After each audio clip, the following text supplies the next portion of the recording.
This summer, everyone is talking about the heat.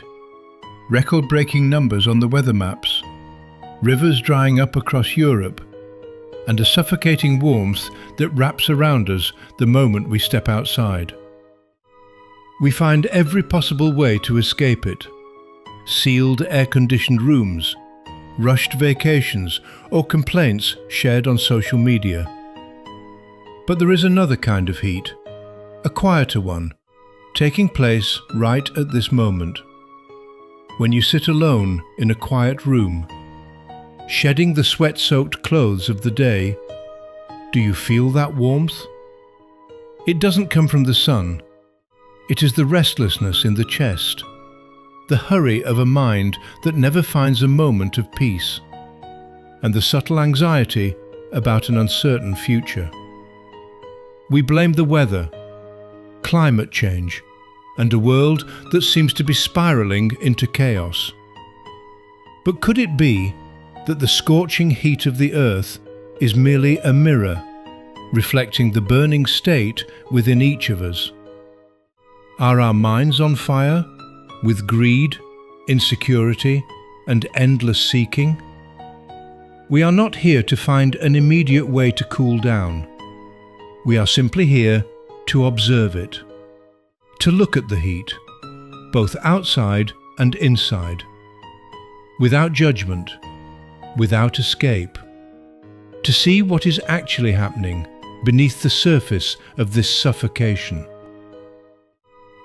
Hearing this, you might feel a flash of anger. When our bodies are burning and drenched in sweat under a 40-degree sun, being told to turn inward or stay with the heat sounds purely theoretical, even meaningless. Physically, your body needs to cool down. Turning on a fan, drinking a glass of ice water, or finding a patch of shade is an entirely natural and necessary reaction for survival. Philosophy or awareness never demanded that we do something foolish like harming ourselves, turning off the air conditioner, and just suffering blindly through the harsh weather. Yet, have you ever noticed, even when we are sitting inside a perfectly cooled room, our minds still fail to cool down? Krishnamurti repeatedly reminded us of a fundamental truth. You are the world. The chaos or suffocation outside is not separate from what is happening inside each human being. When the weather gets hot, our brain doesn't just stop at perceiving the temperature. It begins to react violently. We rage, complain, resent, and become restless. It is that internal resistance, that inner frustration, which burns us twice as badly as the sun. We are not just hot because of the weather. We are hot because we refuse to accept the reality of what is. The scorching heat of the earth today, if we look deeper, is the accumulated result of millions of heats, of greed, hurry, and selfishness within human beings over centuries.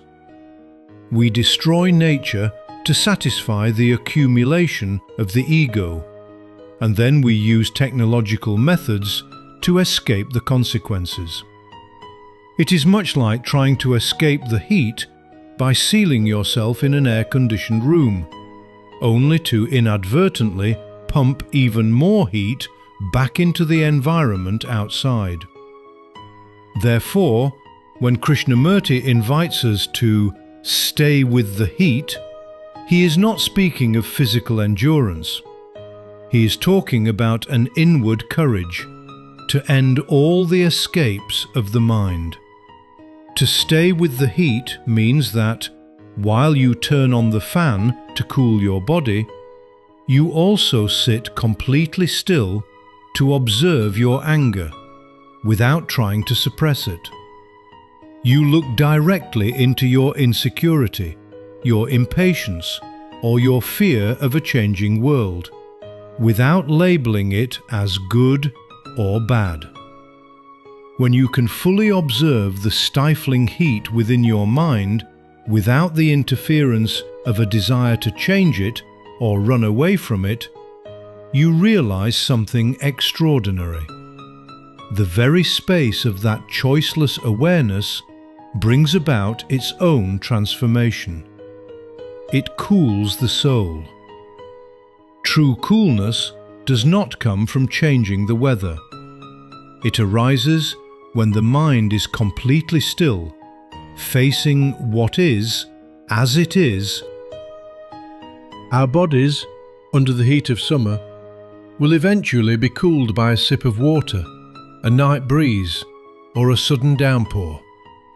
The weather will change, and winter will inevitably return. But what about the heat within? If we do not learn to look directly at it, then no matter if we travel to the coldest lands or hide behind the thickest, most secure walls, our minds will continue to burn themselves with endless anxiety and conflict. Today, as you close this video and step back into your daily life, try to take just a few moments of silence to observe what is actually suffocating you. The harsh sun out there, or the thoughts churning right in here?